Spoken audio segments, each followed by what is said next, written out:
सुप्रभात विद्यार्थियों, सानंद होंगे। आज हम हिंदी व्याकरण में आपके पाठ्यक्रम के अनुसार जो पहला पाठ है वह विशेषण से संबंधित है। इसलिए आज हम विशेषण के बारे में जानकारी करेंगे, अध्ययन करेंगे।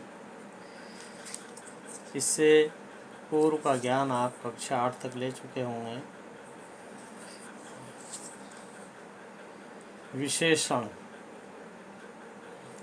विशेषण से पहले आपको पूर्व ज्ञान के आधार पर काम भी दिया था। संज्ञा, सर्वनाम, वर्णमाला आदि से संबंधित। विशेषण से पहले संज्ञा और सर्वनाम के बारे में कुछ जानकारी कर लेंगे। संज्ञा किसे कहते हैं, पहले इस चीज़ को जानेंगे। संज्ञा किसी व्यक्ति, वस्तु, स्थान या प्राणी के नाम को संज्ञा कहते हैं। आप पिछली कक्षा में भी पढ़ चुके होंगे। किसी व्यक्ति, वस्तु, स्थान या प्राणी का नाम, वो सब संज्ञा के अंतर्गत आएंगे। जैसे गाय है, किसी स्थान का नाम है, वस्तु जैसे मेज, कुर्सी, पंखा इत्यादि वस्तु हैं। व्यक्ति का नाम मोहन, राम, श्याम, जो भी नाम होंगे। प्राणी जैसे गाय है, बैल है, घोड़ा है इत्यादि। तो इसी प्रकार से फिर सर्वनाम से संबंधित जानकारी। सर्वनाम किसे कहते हैं? जो शब्द संज्ञा के स्थान पर प्रयोग किए जाते हैं वे कहलाते हैं सर्वनाम। जैसे मोहन अच्छा लड़का है। मोहन जो है संज्ञा है। इसी प्रकार से अगर हम मोहन न लिखते हुए मोहन की जगह दूसरे शब्द का प्रयोग करेंगे, जैसे वह अच्छा लड़का है, वह, वे, तुम, हम इत्यादि, ये सारे जो हैं सर्वनाम शब्द होते हैं। इसका अध्ययन आप कक्षा 8 में अच्छी तरह कर चुके होंगे। आपके पाठ्यक्रम के अनुसार जो विषय है उसे हम आपके समक्ष रख रहे हैं। विशेषण से संबंधित पहला पाठ आपका है विशेषण। विशेषण जो शब्द संज्ञा या सर्वनाम की विशेषता बताते हैं। जो शब्द संज्ञा या सर्वनाम शब्दों की विशेषता बताते हैं उन्हें विशेषण कहते हैं। अब संज्ञा शब्द जैसे किसी व्यक्ति, वस्तु, स्थान का नाम हो गया। जैसे गाय, गाय जो है संज्ञा है। गाय काली है। गाय की विशेषता कैसी है? काली। गाय का रंग कैसा है? काला रंग है। इसलिए ये गाय की विशेषता हो गई काली, अर्थात ये विशेषण शब्द हो गया। ठीक इसी प्रकार से ये कह रहा है सर्वनाम शब्दों की विशेषता। ये तो संज्ञा शब्द की विशेषता यहाँ पर उदाहरण के बतौर हो गई। अगला है वह सुंदर है। वह सुंदर है, वह जो है सर्वनाम शब्द है और सुंदर उसकी विशेषता होगी। उसकी विशेषता क्या है? सुंदर है। इसी प्रकार से कमल,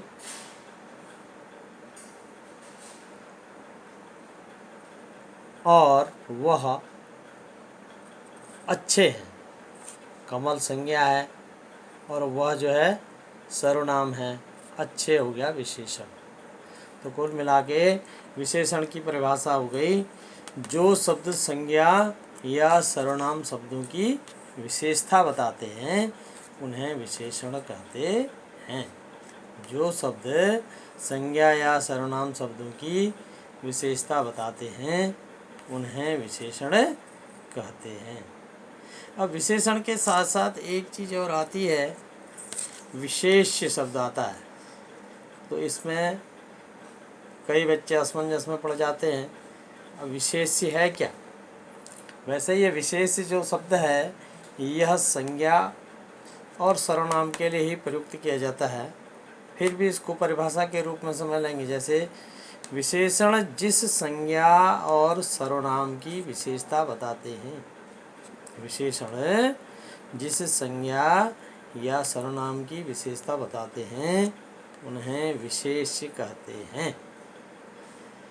उदाहरण के रूप में देख लेंगे, जैसे काली गाय। गाय क्या है? गाय संज्ञा है, अर्थात इसको विशेष्य मानेंगे। काली विशेषण है, गाय हो गया विशेष्य। मोटी भैंस, भैंस कैसी है? मोटी है, ये विशेषण है, और भैंस हो गया विशेष्य। ये पतले या ये पतले हैं, पतले विशेषण हो गया, ये सर्वनाम हो गया। वह छोटा, वह छोटा, छोटा विशेषण हो गया, वह सर्वनाम हो गया, अर्थात उसको विशेष्य कहेंगे। संज्ञा और सर्वनाम शब्दों को ही विशेष्य कहा जाता है, ध्यान में रखेंगे। अगला अब आता है विशेषण के भेद। विशेषण के भेद, हिंदी में विशेषण के 4 भेद होते हैं। कितने भेद होते हैं? 4 भेद होते हैं। पहला आता है गुणवाचक विशेषण, दूसरा आता है परिमाणवाचक विशेषण, और तीसरा आता है संख्यावाचक विशेषण, और चौथा आता है सार्वनामिक विशेषण। फिर से देख लेंगे विशेषण के भेद। हिंदी में विशेषण के 4 भेद होते हैं।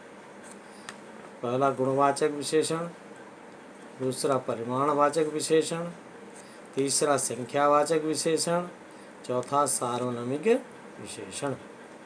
अब हम गुणवाचक विशेषण के बारे में जानेंगे। गुणवाचक विशेषण क्या है? संज्ञा या सर्वनाम के गुण दोष, जो शब्द संज्ञा या सर्वनाम के सब शब्दों के गुण दोष, रूप, रंग, स्थान, काल, दशा, गंध, स्वाद, स्थिति आदि का बोध कराने वाले शब्द गुणवाचक विशेषण कहलाते हैं।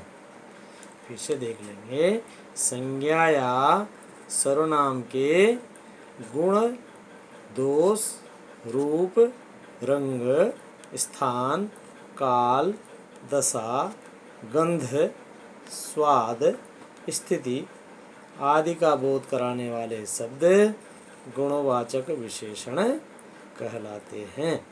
अर्थात जो संज्ञा सर्वनाम शब्द हैं उनके इस प्रकार के जो विशेषताएं हैं उनके बारे में, जैसे गुण, गुण के अंतर्गत आ गया जैसे सुंदर, स्वच्छ, सत्य, सकारात्मक चीज। दोष के अंतर्गत कुरूप, गंदा, असत्य आदि और भी सारे शब्द हो सकते हैं।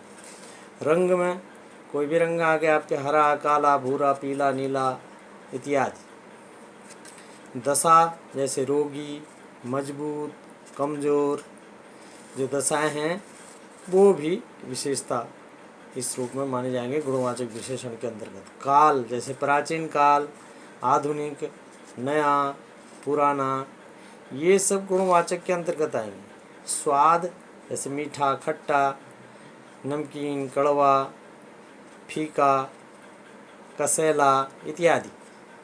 स्थिति, स्थिति में जैसे भीतर, बाहर, पिछला, अगला इत्यादि, ये स्थिति के अंतर्गत आएंगे। गंध, खुशबू, बदबू, भीनी, ये सारी चीज़ें गुणवाचक विशेषण के अंतर्गत आएंगी। पुनः गुणवाचक को समझेंगे। संज्ञा या सर्वनाम के गुण, दोष रूप, रंग, स्थान, काल, दशा, गंध, स्वाद, स्थिति आदि का बोध कराने वाले शब्द गुणवाचक विशेषण कहलाते हैं। अब जो गुण हैं, गुण के अंतर्गत, दोष, दोष के अंतर्गत इत्यादि, इन चीज़ों को फिर से गौर से देख लेंगे और स्वाध्याय करेंगे। अगला आता है दूसरा, परिमाणवाचक विशेषण।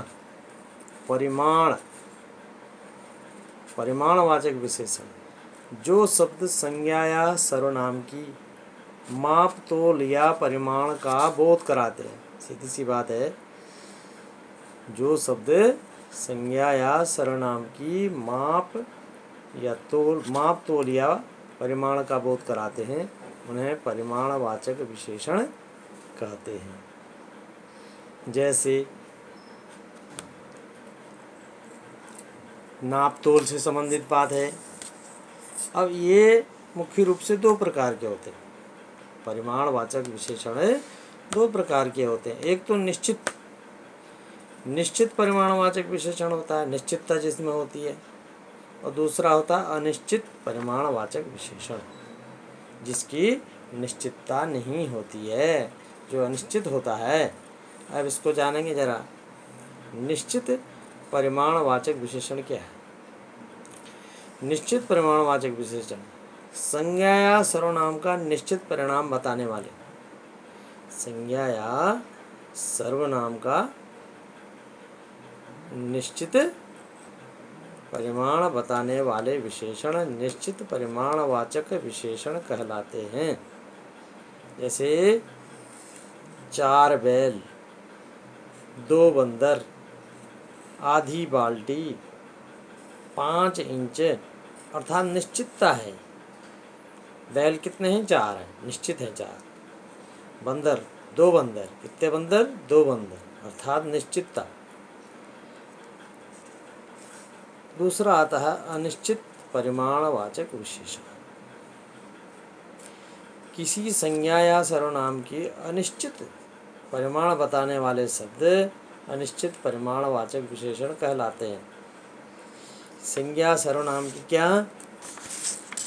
अनिश्चित परिमाण बताने वाले शब्द, अनिश्चित परिमाण बताने वाले शब्द अनिश्चित परिमाणवाचक विशेषण कहलाते हैं। जैसे कितना, कितना आटा है, कितना कोई निश्चितता नहीं है।